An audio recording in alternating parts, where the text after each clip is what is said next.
O número que quebrou um século de consenso na ciência dos materiais foi publicado discretamente. Sem conferência de imprensa, sem anúncio, apenas um resultado revisado por pares submetido a um periódico chinês de materiais aeroespaciais no final de 2023, afirmando que uma liga de suporte de carga havia reparado uma trinca passante à temperatura ambiente sem entrada de energia externa e sem intervenção humana. Recuperação da resistência à tração de 94%, 48 horas. Deixe-me explicar o que isso realmente significa. Cada cabo de ponte que você já atravessou de carro, cada fuselagem de aeronave que já o transportou em altitude, cada eixo de turbina eólica girando no mar. Neste exato momento, todos eles operam sob uma única premissa fundamental. O metal acumula danos e danos são permanentes. Os cronogramas de inspeção existem por causa dessa premissa. Trilhões de dólares em ativos existem anualmente por causa dessa premissa. Se você ainda não é assinante, agora é a hora, porque a história de como essa premissa desmoronou ainda não terminou. No verão de 1970, um engenheiro de manutenção da Aloha Airlines apresentou um relatório de inspeção de rotina na fuselagem de um Boeing 737. A aeronave havia completado mais de 89 mil ciclos de voo, cada um pressurizando e despressurizando a cabine, flexionando o revestimento de alumínio em frações de milímetro, acumulando o que os engenheiros chamam de danos por fadiga em nível microscópico. 18 anos depois, em abril de 1988, uma seção da fuselagem se desprendeu a 7.300 metros de altitude. Uma comissária de bordo morreu. 57 passageiros ficaram feridos. A aeronave havia passado pela última inspeção. O acidente não aconteceu porque alguém deixou passar uma rachadura. Aconteceu porque o princípio fundamental da metalurgia estrutural funcionou corretamente o tempo todo. O metal acumula danos. Danos são permanentes. A inspeção os detecta tarde demais ou nem os detecta. Imagine um clipe de papel dobrado para frachar da frente e para trás. A primeira dobra não deixa a marca visível. A quinta deixa um esbranquiçamento na dobra. A 10ª a quebra completamente. Essa dobra, esse realinhamento interno da estrutura cristalina, não se desfaz sozinho. Ela se propaga. Ela se aprofunda.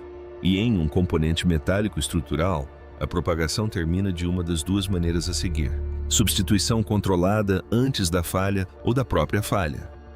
O Fórum Econômico Mundial estimou em 2019 que a manutenção e a substituição de infraestrutura relacionadas à fadiga de metais custam à economia global aproximadamente 2,5 trilhões de dólares anualmente.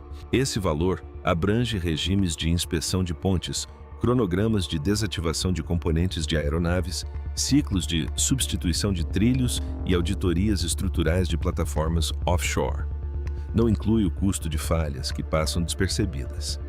Os programas de pesquisa ocidentais compreenderam a magnitude desse custo e dedicaram décadas a tentar resolvê-lo no nível dos materiais.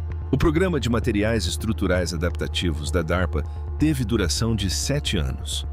O grupo de pesquisa em fadiga do MIT publicou mais de 200 artigos sobre mecânica de propagação de trincas entre 1990 e 2015. O Instituto Max Planck de Pesquisa em Ferro produziu trabalhos fundamentais sobre o comportamento de contornos de grãos sob tensão cíclica. Todos eles chegaram à mesma parede. A parede tem um nome. O critério de Griffith para fissuras, formalizado em 1921 pelo engenheiro britânico A. Griffith descreve as condições de energia sob as quais uma fissura em um material frágil ou semifrágil se propagará em vez de ser interrompida. O critério não é uma diretriz de projeto.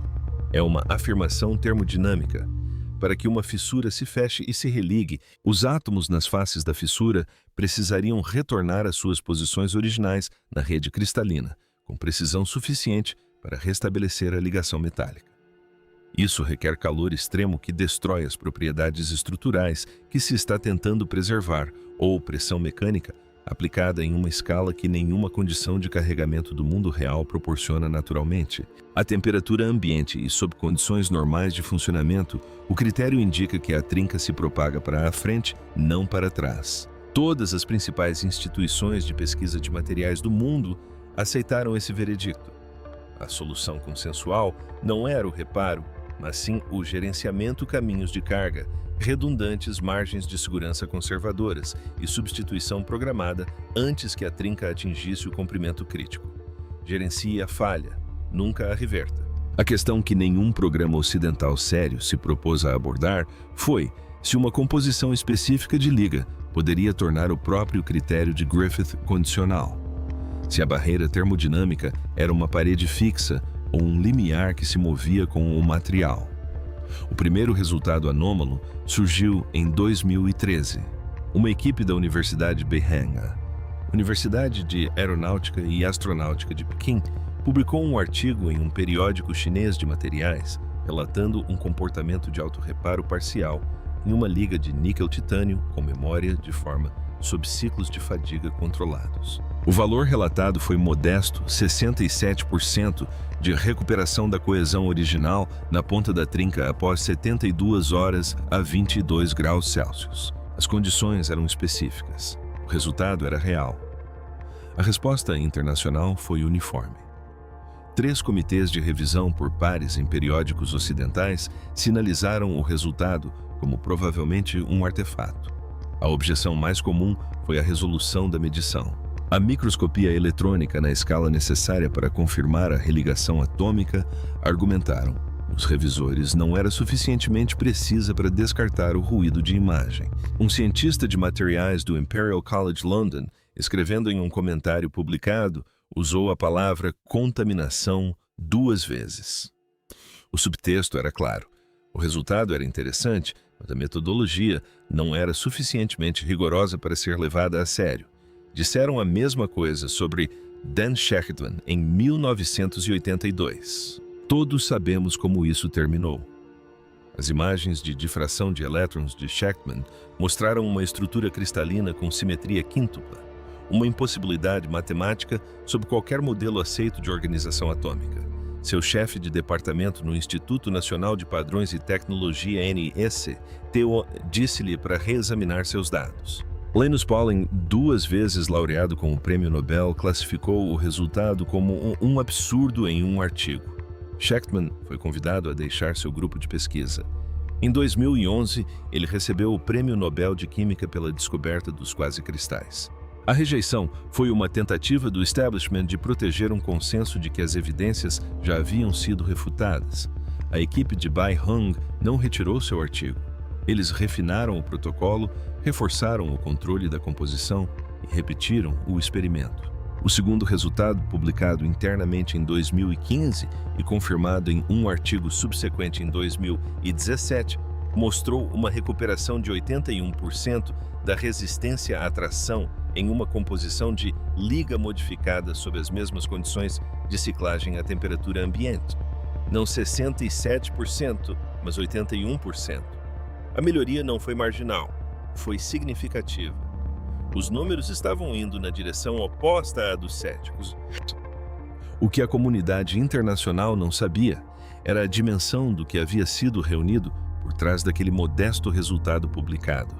A equipe do Beihang não era um laboratório universitário realizando pesquisa exploratória com financiamento discricionário. Em 2016, o programa já contava com o apoio da Administração Estadual de Ciência, Tecnologia e Indústria para a Defesa Nacional. A equipe havia crescido para mais de 40 pesquisadores em 3 instituições colaboradoras. O trabalho de desenvolvimento da Liga passou para um ambiente de fabricação controlado com tolerâncias de processo que os laboratórios universitários não conseguem manter. Em 2019, o programa entrou em hiato. Nenhuma nova publicação.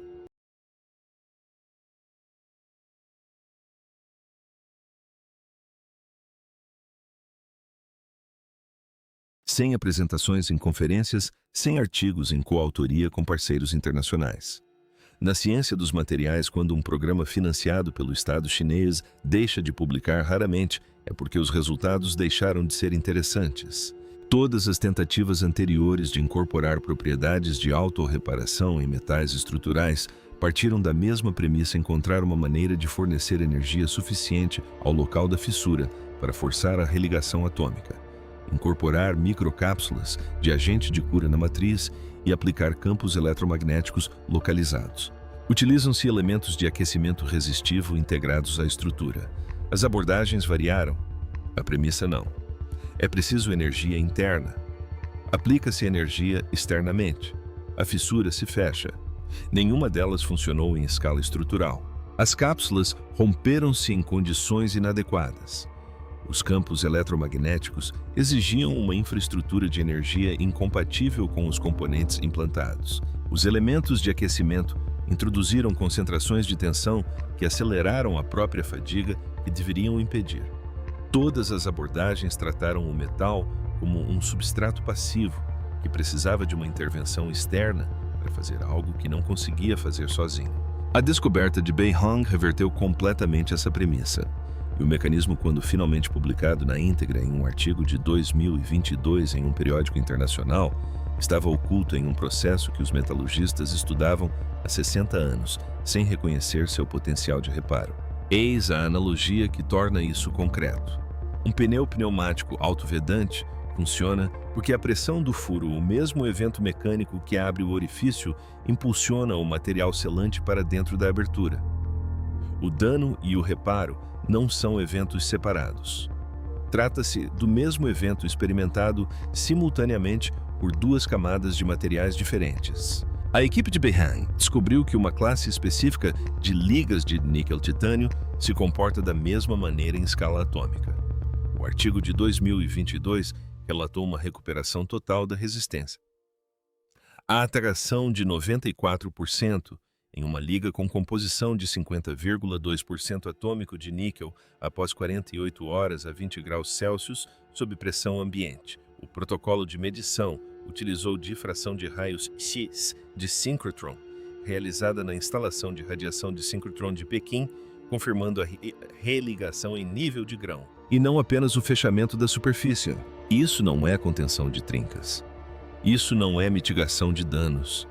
Isso é um metal estrutural reconstruindo sua própria arquitetura cristalina após uma fratura à temperatura ambiente, sem qualquer intervenção externa. O mecanismo era real, mas só funcionava em uma liga de laboratório com controle rigoroso. Infraestruturas reais não são feitas de ligas de laboratório. O problema criado pelo primeiro mecanismo não era pequeno.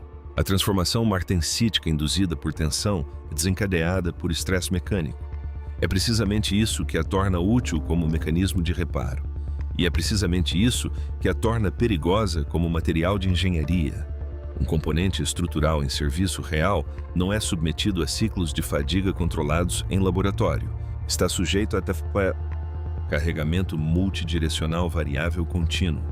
Um cabo de ponte suporta tensão constante.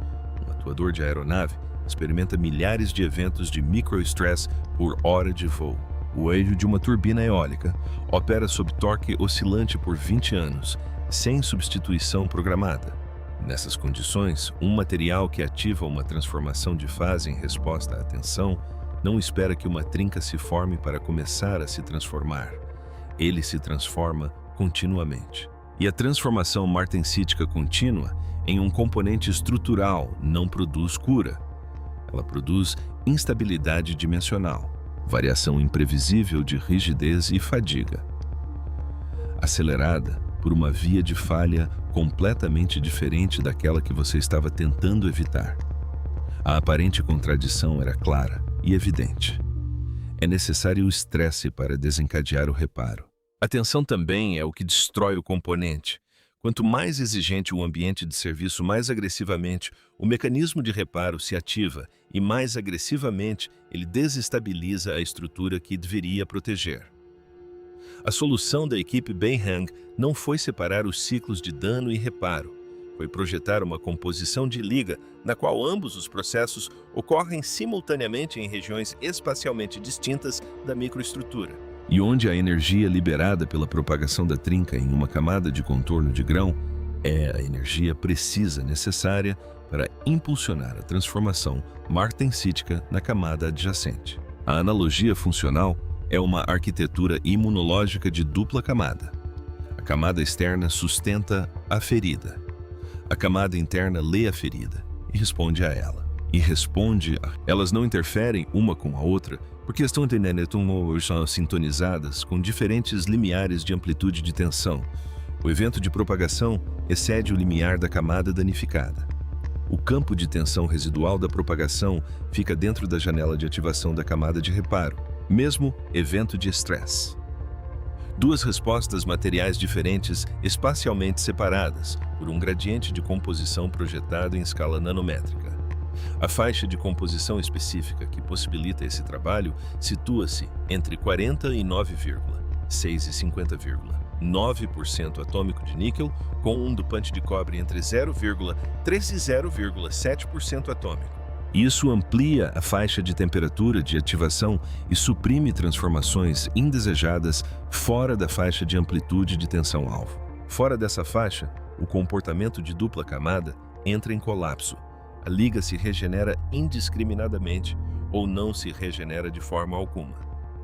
Um teste de ciclagem de fadiga conduzido na Academia Chinesa de Ciências em 2021 utilizou a composição otimizada sob carregamento contínuo de amplitude variável. Em condições estruturais aeroespaciais representativas, observou-se o fechamento completo da fissura e a recuperação de 91% da resistência à tração após 36 horas sob carga ininterrupta. Parece algo que não deveria funcionar, mas é exatamente por isso que funciona. Dois mecanismos validados em uma liga controlada em laboratório não se tornam automaticamente um material estrutural certificado. A lacuna entre um resultado de teste de fadiga repetível e um componente que pode ser instalado em uma aeronave ou parafusado em uma ponte não é uma lacuna de conhecimento, é uma lacuna na arquitetura. Arquitetura de fabricação, arquitetura de verificação e arquitetura de implantação. Cada um desses sistemas teve que ser construído do zero, pois nunca havia existido uma estrutura de certificação para uma liga estrutural autorreparadora. A antiga abordagem para a certificação de materiais estruturais é direta e rigorosa. Você testa amostras representativas até a ruptura em uma população estatisticamente significativa. Você estabelece a distribuição de falhas. Define uma margem de segurança. Normalmente um fator de 1,5 a 2,0 acima da carga máxima de serviço esperada e desativa os componentes antes que atinjam um limite inferior dessa distribuição. O sistema funciona. Pressupõe-se também que o comportamento do material seja estático. Um componente fabricado de acordo com as especificações comporta-se de forma consistente até falhar. Uma liga autorreparadora viola essa premissa em seu nível fundamental. Suas propriedades não são estáticas. Elas melhoram em serviço sob as condições adequadas. Nenhum protocolo de certificação existente sabia como lidar com isso. O programa que a equipe da Beihang desenvolveu em parceria com o Instituto de Materiais Aeronáuticos de Pequim e o Programa de Desenvolvimento de Aeronaves Comerciais da COMAC abordou essa questão em 3 camadas integradas.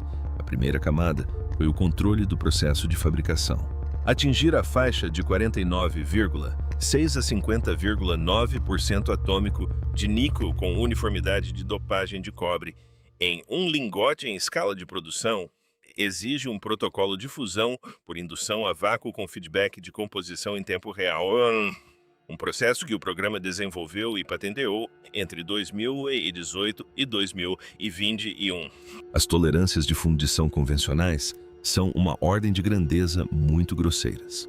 A instalação construída para produzir lingotes de liga curativa certificados opera com tolerâncias de composição de mais ou menos 0,05% atômico em toda a seção transversal do lingote. A segunda camada consistiu na verificação da microestrutura com auxílio de EA. Antes de qualquer lingote sair da fábrica, um sistema de aprendizado de máquina treinado com 140 mil imagens de difração de síncrotron, anotadas examina a seção transversal da liga e confirma a presença e a consistência espacial da arquitetura de contorno de grão de dupla camada necessária para o comportamento de reparo simultâneo de danos. Imagine como um sistema de navegação que verifica todas as estradas no mapa antes do veículo se mover, não depois que um problema aparece, mas como uma condição prévia para a operação. A terceira camada consistia no monitoramento de emissão acústica em serviço. Os componentes fabricados com a liga certificada possuem sensores piezoelétricos embutidos que detectam eventos de iniciação de trincas e confirmam a ativação da cicatrização no ciclo de tensão subsequente. Denominada Plataforma de Monitoramento da Integridade Estrutural AVIC-EICA, foi integrada à arquitetura de implantação em 2022. Até o final de 2023, o programa havia certificado 847 componentes de teste em aplicações aeroespaciais, como atuadores fixadores ferroviários e eixos de turbinas eólicas offshore. Os dados combinados dos serviços produziram um número de extensão da vida útil estrutural que os investigadores principais do programa submeteram para verificação independente antes de autorizar a publicação. Eis o retrato fiel da realidade. A liga certificada tem atualmente um custo de produção entre 340 e 410 dólares americanos por quilograma nos volumes que o programa alcançou até o momento, em comparação com 28 dólares por quilograma para a liga de titânio-alumínio de grau aeroespacial e 180 dólares por quilograma para o níquel-titânio convencional de mais alta especificação usado em aplicações aeroespaciais existentes.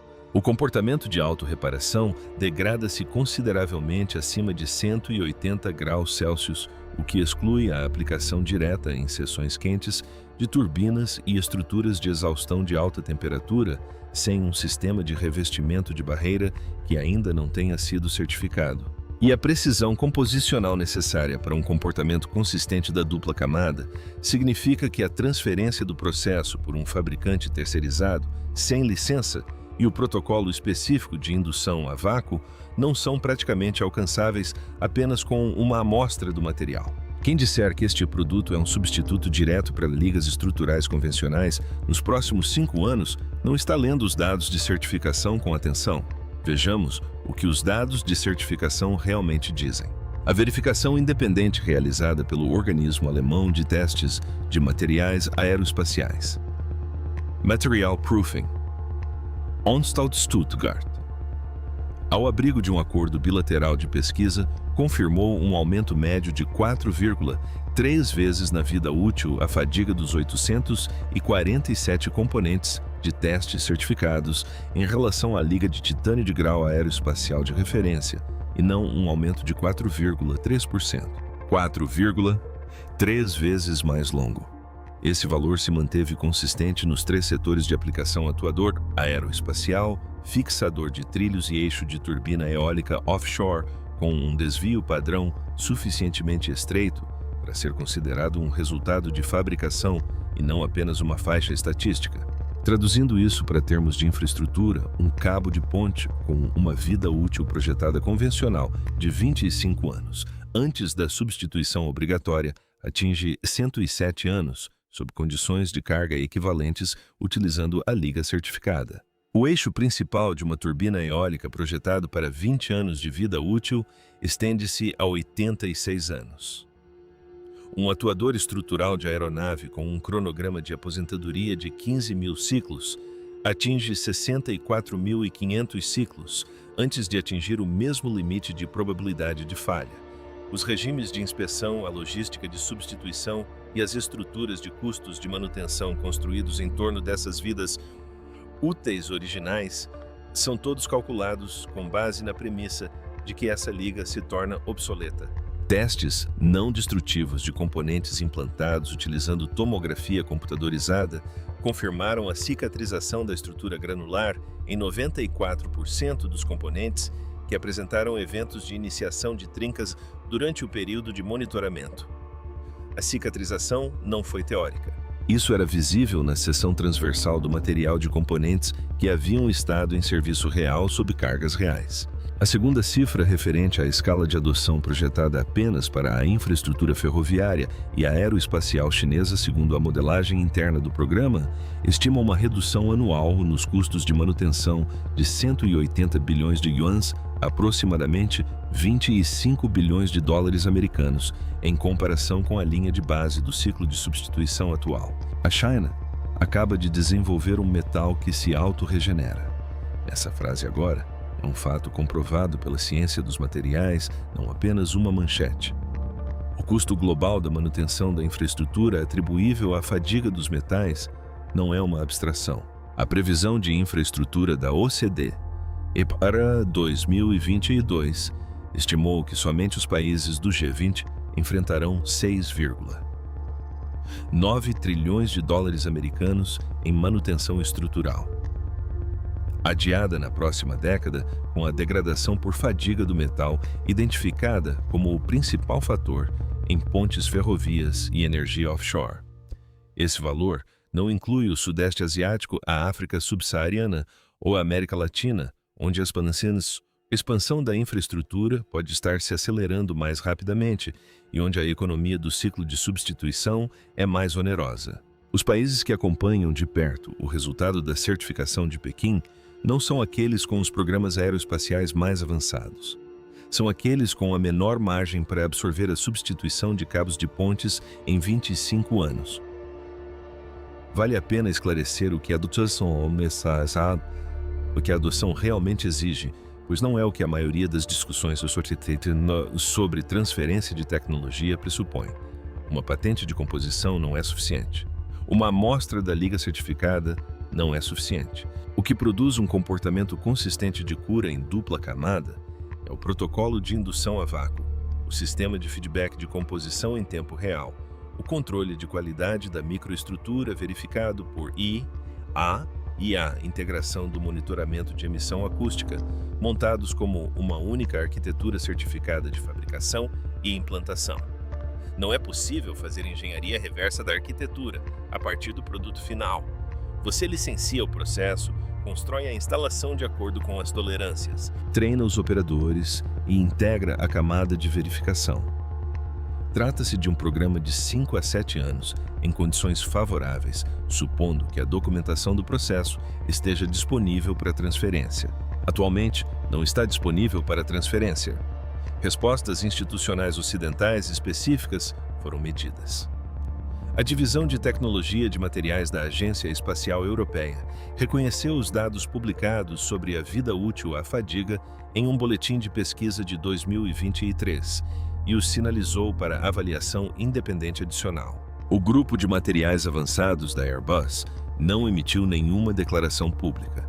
O Laboratório de Pesquisa da Força Aérea do CIUA publicou um artigo de revisão no início de 2024, observando que o resultado precisa ser replicado em condições de laboratório ocidentais antes de ser considerado para fins programáticos.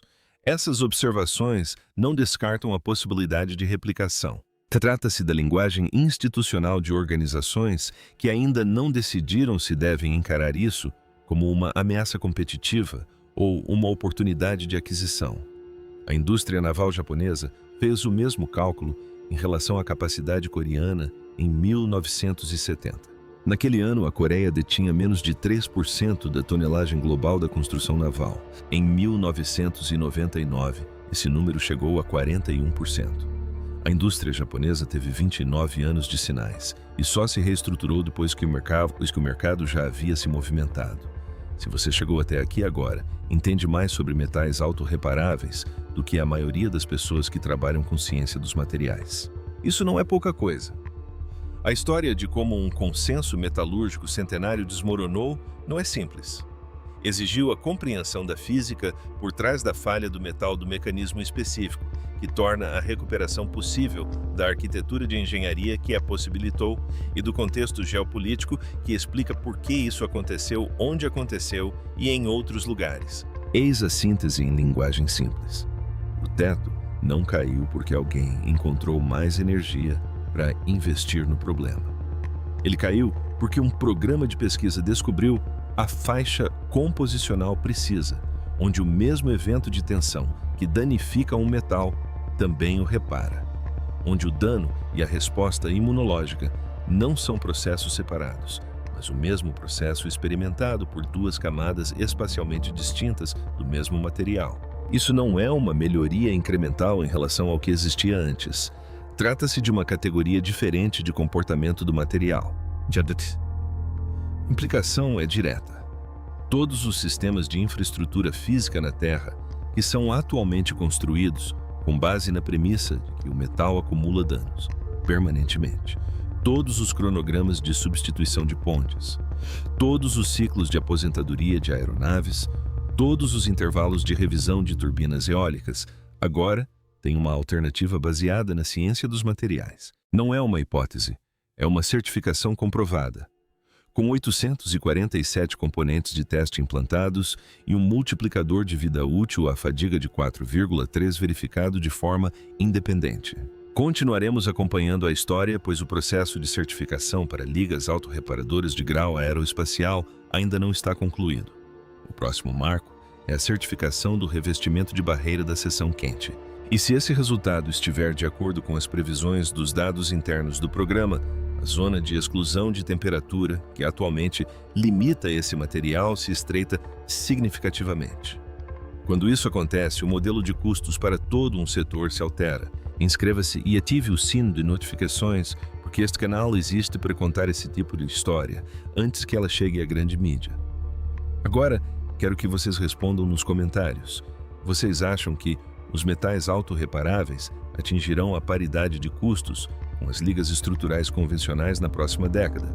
Ou a precisão de fabricação necessária é uma barreira que limita o uso desse material a aplicações aeroespaciais e de defesa apenas no futuro próximo? Ambos os lados desse argumento têm fundamentos sólidos em engenharia e economia. Diga-me o que você acha. Eu li todos os comentários. Até a próxima!